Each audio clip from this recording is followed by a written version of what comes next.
नमस्कार दोस्तों।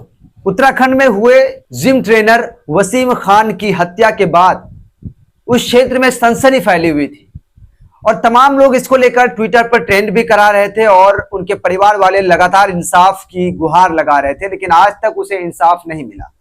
बता दें, उत्तराखंड के रुड़की में एक जिम ट्रेनर जो वसीम खान जिसका नाम था, वो अपने बुआ के यहाँ खाने पर गए थे, यानी दावत पर गए थे और उसके बाद वहां से लौटने अपने घर लौटने के क्रम में गौवंश संरक्षक स्क्वाड की टीम ने उसे धर दबोचा।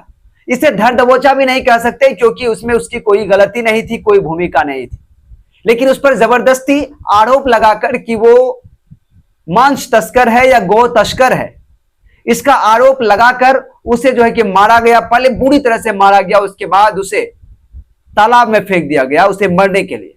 और पुलिस ने यह कहकर अपना पल्ला झाड़ लिया कि वो एक गौ तस्कर था।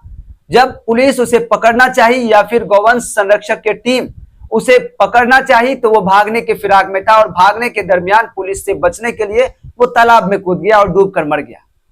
लेकिन हकीकत ये नहीं है, ये पुलिस की नाकामयाबी है और पुलिस खुद उनके हत्यारे हैं।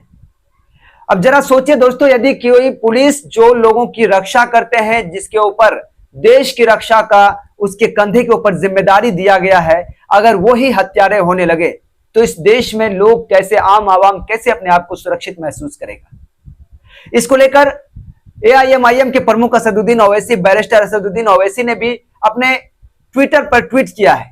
उन्होंने इस पर ट्वीट करते हुए लिखा कि उत्तराखंड में हुए जिम ट्रेनर वसीम खान की हत्या पुलिस के द्वारा कर दी गई और उसके बाद यह बता दिया गया कि वो गौ तस्कर थे। ये पुलिस अपने आप को बचाने के लिए कर रही है। और साथ ही असदुद्दीन ओवैसी ने कहा, दोस्तों बता दें, उन्होंने कहा कि जो घंटों घंटों तक बांग्लादेश और ईरान की महिलाओं पर बात कर सकते हैं, वो आज कहां चुप है।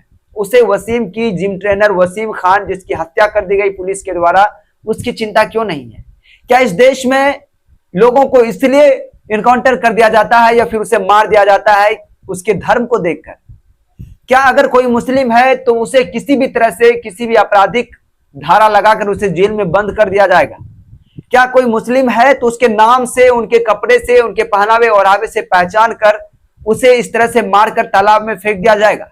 ये कहां का कानून है? किस संविधान में इसकी जिक्र है? आज लोग अपने संवैधानिक अधिकार की बात कर रहे हैं और कह रहे हैं कि आखिर हमारे संविधान में जो मुझे अधिकार प्राप्त है उसका मुझे अधिकार क्यों नहीं मिल रहा है और प्रशासन हमें अपना अधिकार क्यों नहीं दे रही है। दोस्तों, सबसे बड़ी बात आपको यहां पे बता दें, जब जिस वक्त उसे मारा गया था ट्रेनर वसीम खान को, तो उस वक्त उनके परिवार के लोग, उनके गांव वाले उन्हें बचाने की कोशिश किए थे, लेकिन पुलिस के द्वारा उन्हें गोली मारने की धमकी दे दी गई, उन्हें डरा धमका कर वहां से भगा दिया गया और उसके बाद उसे तालाब में फेंक दिया गया और कहा गया कि वो जो है कि तालाब में डूब कर मर गई, डूबने से उसकी मौत हो गई। तो दोस्तों, ये संविधान, आज हमारे संविधान खतरे में है और जिस प्रकार से जाति देखकर लोगों को पहचान कर उसको टारगेट किया जाता है, ये कहीं ना कहीं बहुत ही दुर्भाग्य हमारे देश की। आने वाले समय में इस तरह यदि लगातार जारी रहा तो आने वाले समय में बहुत बुरा प्रभाव हमारे देश के ऊपर पड़ सकता है और कह लें तो धीरे धीरे हमारे संविधान को खत्म किया जा रहा है, हमारे अधिकारों को छीना जा रहा है। तो इस मुद्दे को लेकर हम सभी को मिलकर लड़ना चाहिए। जो भी गलत है उसे सजा दिलानी चाहिए। अगर प्रशासन गलत है, अगर इसके मारने में प्रशासन की कोई भी भूमिका है, जरा सा भी भूमिका है, तो उसके ऊपर भी केस होना चाहिए और उसको भी सजा होनी चाहिए। जो पुलिस वाले शामिल हैं उसकी सस्पेंशन भी होनी चाहिए। अब असदुद्दीन ओवैसी ने ट्वीट कर दिया है, इसके बाद अब देखना होगा कि क्या होता है। हालांकि कई दिन बीत गए इस घटना के, लेकिन अब तक किसी की गिरफ्तारी या फिर किसी पर कोई भी एक्शन नहीं लिया गया है। अब देखना होगा कि इस पर क्या कुछ होता है। इस पूरे वीडियो को लेकर आप क्या सोचते हैं? अपना राय कमेंट बॉक्स में जरूर लिखिए। चैनल को सब्सक्राइब कर लें, वीडियो को लाइक करें और शेयर जरूर करें ताकि और भी ज्यादा लोगों तक पहुंच सके। मिलते हैं फिर किसी अन्य वीडियो में, तब तक के लिए हमें दीजिए इजाजत। नमस्कार।